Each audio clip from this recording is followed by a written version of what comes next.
Bollywood actor Naseeruddin Shah का मानना है कि जो लोग मुसलमानों के नरसंहार का आह्वान कर रहे हैं, दरअसल वो देश में गृह युद्ध का आह्वान कर रहे हैं। एक समाचार पोर्टल को दिए इंटरव्यू में शाह ने कहा कि जो कुछ हो रहा है उसे देखकर हैरानी हो रही है। शायद उन धार्मिक नेताओं को यह भी नहीं पता कि वो किस बारे में बात कर रहे हैं, वो किसका आह्वान कर रहे हैं। ये एक तरह से गृह युद्ध जैसा होगा।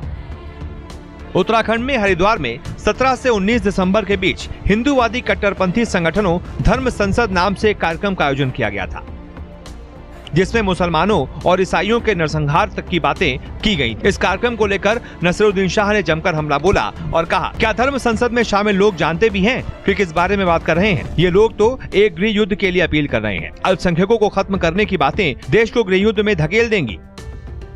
शाह यही नहीं रुके, उन्होंने आगे कहा, देश में 20 करोड़ मुसलमान हैं और इन 20 करोड़ लोगों के लिए ये मातृभूमि है, जिनका जन्म यहाँ हुआ और जिनके पुरखे यहाँ दफन हैं। ये करोड़ों लोग ना खत्म होने वाले हैं और ना ही कहीं जाने वाले हैं। शाह ने कहा कि मैं इस बात को लेकर निश्चिंत हूँ कि अगर अल्पसंख्यकों के खिलाफ कोई भी कदम उठाया जाएगा तो इसका कड़ा प्रतिरोध होगा और पूरा देश इसकी मुखालफत करेगा।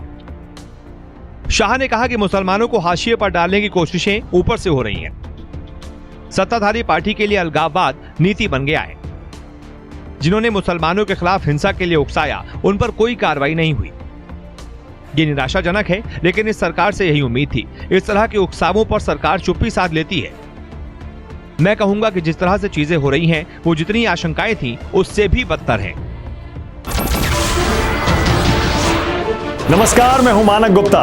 अगर आपको हमारा ये वीडियो पसंद आया हो तो इसे लाइक और शेयर जरूर करें, और हां, हमें सब्सक्राइब और फॉलो करना ना भूलें ताकि आप देश और दुनिया की कोई खबर मिस ना करें। तो जुड़े रहिए हमारे साथ और देखते रहिए न्यूज़ 24।